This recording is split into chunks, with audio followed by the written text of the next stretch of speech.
গভীর রাতে বিশেষ তথ্যের ভিত্তিতে অভিযান চালিয়ে পুলিশ আটক করে একটি গাড়ি, যেখানে লুকিয়ে রাখা ছিল প্রায় 60 কেজি গাঁজা। ঘটনায় এক যুবককে গ্রেপ্তার করা হয়েছে।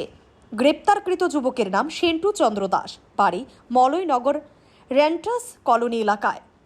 প্রাথমিক অনুমান অনুযায়ী উদ্ধার হওয়া গাঁজার বাজার মূল্য 6 লক্ষ টাকারও বেশি। আমতলী থানার ওসি পরিতোষ দাস সংবাদ মাধ্যমের সামনে ঘটনার বিস্তারিত বিবরণ তুলে ধরে জানান, এই অভিযানে একটি বড়সড় চক্রের পর্দা ফাঁস করেছে। পাচার চক্রের অন্যান্য সদস্যদের খোঁজে তদন্ত শুরু হয়েছে। পুলিশ সূত্রে আরও জানা যায়, গাঁজার চালানটি অন্যত্র পাচার করার উদ্দেশ্যে আনা হচ্ছিল, তবে পুলিশের তৎপরতায় তা আটক করা সম্ভব হয়েছে। এই ঘটনায় ধৃত যুবকের বিরুদ্ধে মাদকদ্রব্য নিয়ন্ত্রণ আইনে মামলা রুজু করে তদন্ত শুরু করেছে।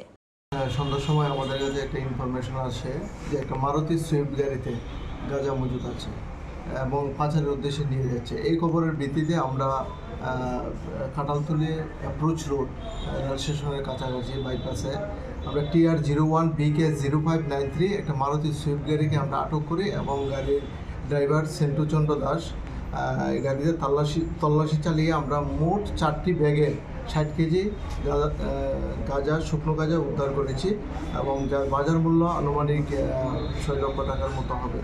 এই সেন্টুর বিরুদ্ধে আমরা একটা স্পেসিফিক একটা NDPS কেসের মামলা নিয়েছি এবং আজকে আদালতে আমরা প্রেরণ করব পুলিশ রিমান্ডে। যে গাড়িটি আপনারা আটক করেছেন, গাড়ির মালিকের নাম কি পাওয়া গেছে? মালিকের নাম মিল্টন দে, তার বাড়ি কমলনগর। আর সেন্টুর বাড়ি কোথায়? সেন্টুর বাড়ি মলয়নগর রেন্টাস কলোনি। আচ্ছা, কোথা থেকে কোথায় নিয়ে যাচ্ছে এই বিষয়ে জানা গেছে কিছু? আমাদের ইনভেস্টিগেশন চলছে এবং ইন্টারোগেশন চলছে, বাকিটা পরবর্তী সময় আপনাদেরকে জানিয়ে দেবো তদন্তের সাথে। এখন আমরা ব্যুরো রিপোর্ট, অবিরাম 24x7।